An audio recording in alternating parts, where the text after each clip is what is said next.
今回は自宅で簡単に作れる無添加だしの素の作り方をご紹介します。市販のだしの素は手軽で便利なんですが、大量の糖分や食塩、添加物が入っていたり、安全なものを選ぼうとするとお値段が高かったりします。自宅で作れば添加物も気にすることなく、安心安全なだしの素が驚くほど簡単に作れますよ。早速作っていきましょう。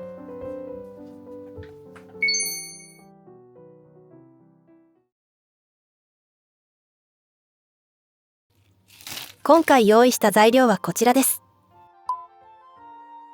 今回このように分量を記載していますが、個体差があって分量ぴったりに用意することが難しいものもあります。多少前後しても失敗してしまうことはないので、大体の目安として作ってみてください。まずは昆布をハサミで細かく切ります。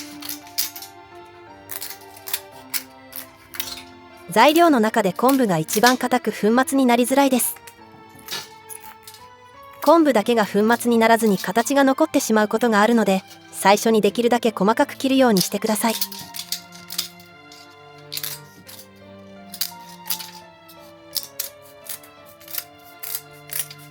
このくらいになれば OK です。干し椎茸はあらかじめスライスになっているものはこのままで大丈夫ですが、ホールの干し椎茸は昆布と同じようにハサミで細かく切ってください。石突きの部分だけを切り落とし、軸の部分は使えますので、そのまま切っていきます。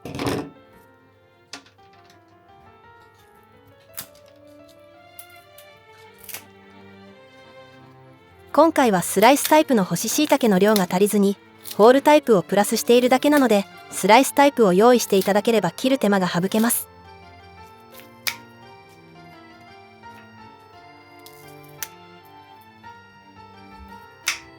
干し椎茸はスライスして2日ほど乾燥させると簡単に作ることができますよ。まずフライパンに昆布を入れてからいりします。昆布が一番硬いので、昆布だけを長めにからいりして水分を飛ばし、粉砕しやすくしておきましょう。火加減は弱火と中火の間くらいです。途中で煙が出てきたらごく弱火にして焦げないように絶えず混ぜながら2分ほどからいりします。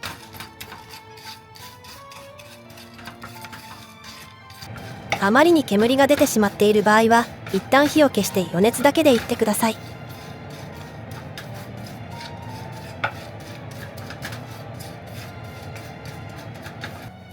2分ほど経ったら切り干し大根をほぐしながら入れます。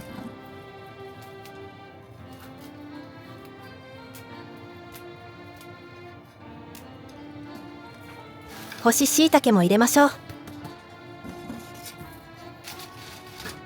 煙の量が多くなってきたので一旦火を止めました。切り干し大根が焦げやすいので焦がさないように絶えず混ぜます。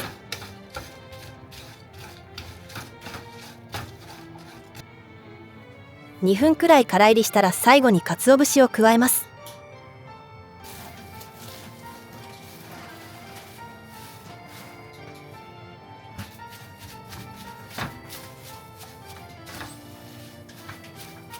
最初は量が多いですが、からいりしているうちに乾燥してどんどんかさが減ってきます。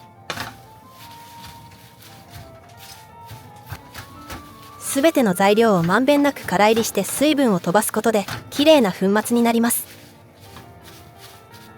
2分くらいいって鰹節がカラカラになってきたら OK です。フードプロセッサーに入れましょう。ミキサー、ブレンダー、ミル、すり鉢など粉砕できるものなら何でも大丈夫です。一番完璧に粉末になるのはミルですよ。一度に入りきらないので粉砕しながら少しずつ入れていくことにします。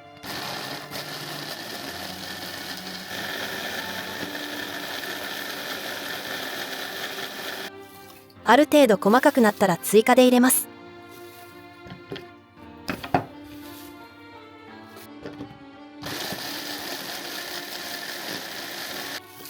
全部入れ終わったらきれいな粉状になるまで粉砕していきましょう。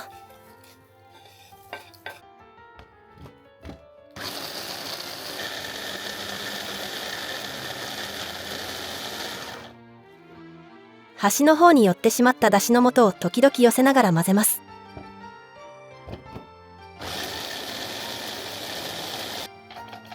この作業を5回くらい繰り返し、合計で3分くらいは混ぜたと思います。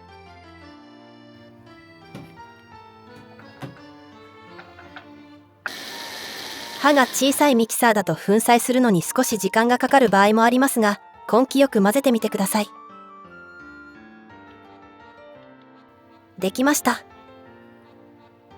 昆布が少し残っていますが、このくらいなら気にならないと思います。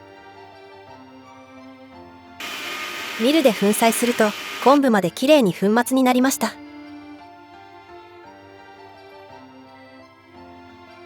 ミキサーやすり鉢だけで昆布まできれいな粉末にしたい方は、もともと粉末になった状態で販売されている食塩不使用の昆布茶で作ってみてください。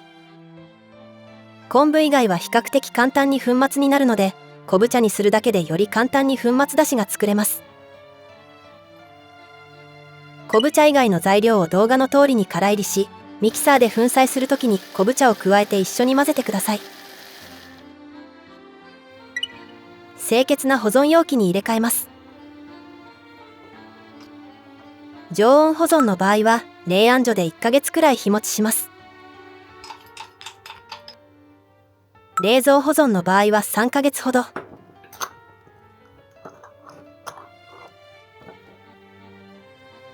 冷凍保存もできます。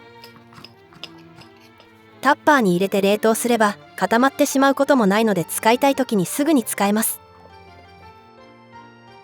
冷凍の場合は半年ほど持ちますよ。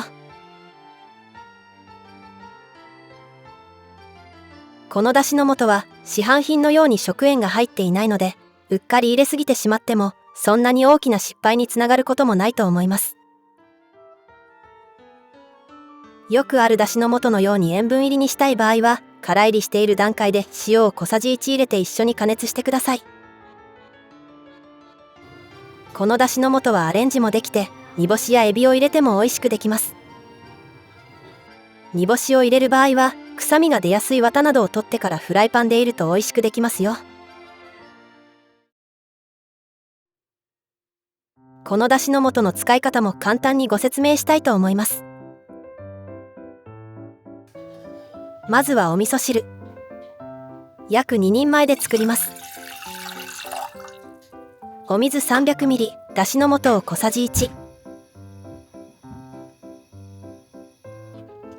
お好みの野菜を入れて火にかけます。今回は大根と大根の葉っぱを入れました。あとはお味噌を溶かすだけ。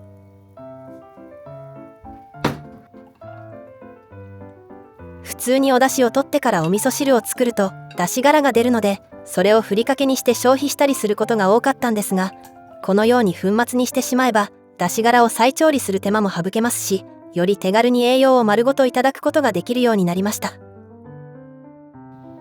鰹節、昆布、椎茸は旨味の素としてよく知られる成分で、そこに切り干し大根を加えることで甘みをプラス。カルシウムや鉄分不足の予防にもなりますし、ビタミンやカリウムなどの有効成分も取れるので、簡単に栄養がプラスできるだしの素です。お味噌汁だと味噌を溶かすことで、だしの素による濁りはそんなに気にならないんですが、お吸い物にしたい時などはこんな感じに汁が濁ってしまいます。我が家では特に気にすることなくこのままいただいていますが、見た目を良くしたい時もあると思いますので、そういう時はこのようなお茶パックに入れてから煮出すか、最後に茶こしでこしながらお椀に入れると透き通ったお吸い物がいただけます。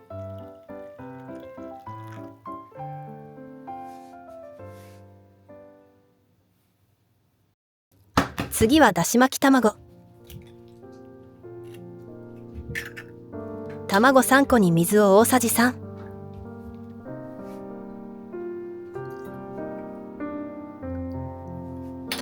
だしの素は小さじ1。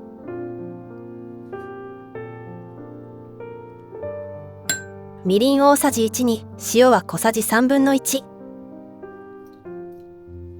卵と調味料を入れたらよく混ぜます。混ぜてもだしの素は完全に溶けず下に溜まりがちです。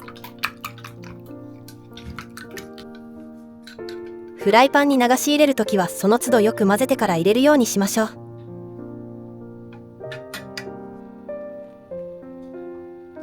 このだしの素を入れるだけでいつもの卵焼きが格段に美味しくなりますよ。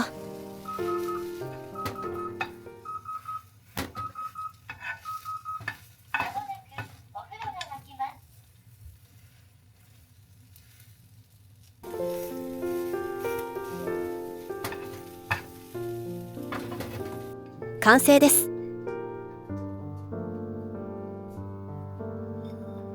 程よくお出汁が効いたプルプルのだし巻き卵です。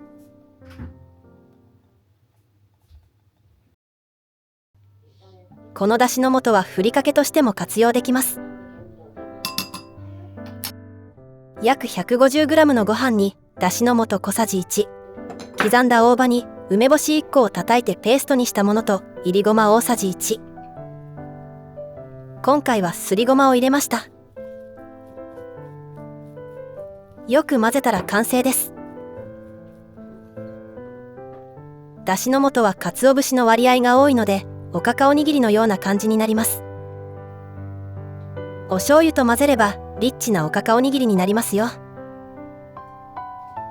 他にもうどんのおつゆ、肉じゃがなどの煮物、お好み焼き、和え物に加えても美味しくなります。離乳食や介護食にも使えますし、塩分を控えたい方や鉄分を強化したい方にもおすすめ。さまざまなお料理にお使いいただける万能調味料で日持ちもするのでとても便利ですよ。ぜひ作ってみてくださいね。最後までご視聴していただきありがとうございました。